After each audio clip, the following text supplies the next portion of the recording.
বাংলাদেশ মনে করে, বাংলাদেশের যুবকরা মনে করে যে বাংলাদেশ উন্নত হয়ে গেছে। কিভাবে উন্নত হয়ে গেছে? বাংলাদেশে পদ্মা সেতু হচ্ছে, বাংলাদেশে বিদেশ থেকে রেমিটেন্স আসতেছে, বাংলাদেশে গার্মেন্টস শিল্প আছে, তাও আবার নরসিংদী নারায়ণগঞ্জে তো গার্মেন্টস প্রচুর প্রচুর না।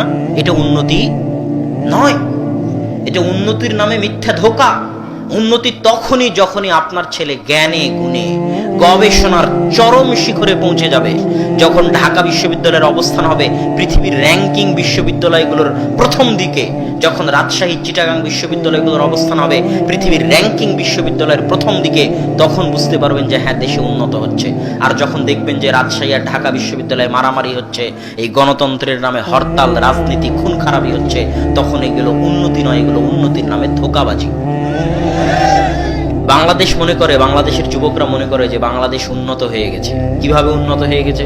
বাংলাদেশে পদ্মা সেতু হচ্ছে, বাংলাদেশে বিদেশ থেকে রেমিটেন্স আসতেছে, বাংলাদেশে গার্মেন্টস শিল্প আছে, তাও আবার নরসিংদী নারায়ণগঞ্জে তো গার্মেন্টস প্রচুর প্রচুর না। তাহলে আপনারা আরো ভালো বুঝতে পারবেন আমার এই কথাটা। সেটা হচ্ছে আমাদের গার্মেন্টস কোথায় যায় জানেন? আমাদের গার্মেন্টসের কাপড় চোপড়গুলো, pant, shirt, muffler, sweater, jacket যায় ইউরোপ এবং আমেরিকায় সবচেয়ে বেশি। বাংলাদেশ সবচেয়ে বেশি রপ্তানি করে, প্রায় দ্বিতীয় বা তৃতীয় শীর্ষস্থানীয় দেশ হচ্ছে বাংলাদেশ। তো আমার প্রশ্ন হচ্ছে, যে ইউরোপ আমেরিকা পারমাণবিক বম তৈরি করতে পারে, তারা একটা প্যান্ট তৈরি করতে পারে না? আমার প্রশ্নটা বুঝেন, যেহেতু আপনাদের দেশে গার্মেন্টস আছে। যে ইউরোপ আমেরিকা পারমাণবিক বম তৈরি করতে পারে, তারা একটা প্যান্ট তৈরি করতে পারে না? তাহলে সেই প্যান্ট আপনার থেকে নেওয়ার কি প্রয়োজন? আর সেই প্যান্টকে বলতেছেন আপনি উন্নতি। কথা মনে হয় বুঝাতে পারিনি। এরকম যদি সারা বাংলাদেশ গার্মেন্টস দিয়ে ভর্তি হয়ে যায়, তবু এটা উন্নতি নয়। সারা বাংলাদেশের কোনা কোনা যদি গার্মেন্টস দিয়ে ভর্তি হয়, এটা উন্নতি নয়। এটা আমেরিকাও জানে। পদ্মা সেতু দিয়ে যদি সারা বাংলাদেশের সব নদীর উপর পদ্মা সেতু হয়, তাহলে এই যে অবকাঠামোগত উন্নতি, অবকাঠামোটা বাংলা শব্দ, যেটার অর্থ হচ্ছে বিল্ডিংগত উন্নতি। মানে এই যে রাস্তাঘাট পিচ দিয়ে তৈরি হচ্ছে, রাস্তাঘাট বড় হচ্ছে, 4 লেন হচ্ছে, বিল্ডিং তৈরি হচ্ছে, বাড়িঘর তৈরি হচ্ছে, ব্রিজ হচ্ছে, কালভার্ট হচ্ছে, এটা অবকাঠামোগত উন্নতি। অবকাঠামোগত উন্নতি হচ্ছে ঠুনকো, যার কোনো মূল্য নাই। আপনি পদ্মা সেতুতে যান, দেখবেন যে ইঞ্জিনিয়ার গুলো কাজ করতেছে, ওগুলো কোরিয়া থেকে আসা ইঞ্জিনিয়ার। আর মাথায় যারা ইট, খোয়া, বালু নিয়ে ফেলতেছে পদ্মার পাইলের মধ্যে, ওগুলো হচ্ছে নরসিংদী নারায়ণগঞ্জের লেবার।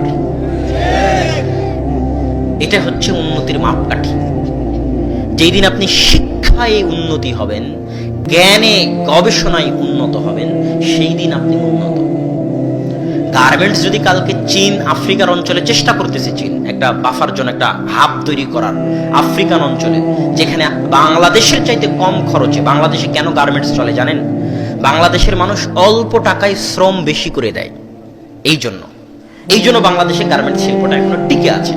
যেই দিন বাংলাদেশের মানুষের চাইতে কোন দেশের মানুষ বাংলাদেশের মানুষের চাইতে অল্প টাকায় কাজ করে দিবে, সেদিন বাংলাদেশের সব গার্মেন্টস গুলো বন্ধ হয়ে যাবে। এটা আমি আব্দুল্লাহ লিখে দিলাম, আপনি লিখে রাখেন, আপনার পরবর্তী প্রজন্মকে বলে যে যদি বাংলাদেশের চাইতে কম টাকায় কোনো দেশ গার্মেন্টস তৈরি করে দিতে পারে, কাজ করে দিতে পারে, তাহলে বাংলাদেশে গার্মেন্টস শিল্প বন্ধ হয়ে যাবে, চলবে না। যেই চেষ্টা চীন করতেছে আফ্রিকান দেশগুলোকে সাথে করে নিয়ে। বাংলাদেশের যে কর্মচারীরা বিদেশে আছে, এদেরকে যদি কোনোদিন পাঠিয়ে দেওয়া হয়, এরা যদি এদের চাইতে কম খরচে যদি কেউ কাজ করতে চায়, তো এদেরকে রাখবে না। এরা সৌদিতে 600 রিয়ালের ভিত্তিতে কাজ করে। আমাদের বাংলাদেশের ভাইয়েরা অনেক কষ্ট করে কাজ করে, অনেক হৃদয় বিদারক করুণ দৃশ্য। তো কেউ যদি 500 রিয়ালে কাজ করে, তো এদেরকে আর রাখবে না। এটা উন্নতি নয়, এটা উন্নতির নামে মিথ্যা ধোঁকা।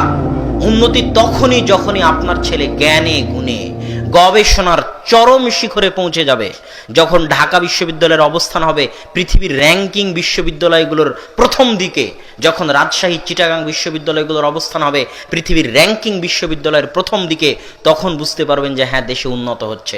আর যখন দেখবেন যে রাজশাহী আর ঢাকা বিশ্ববিদ্যালয়ে মারামারি হচ্ছে, এই গণতন্ত্রের নামে হরতাল, রাজনীতি, খুন খারাপি হচ্ছে, তখন এগুলো উন্নতি নয়, এগুলো উন্নতির নামে ধোঁকাবাজি।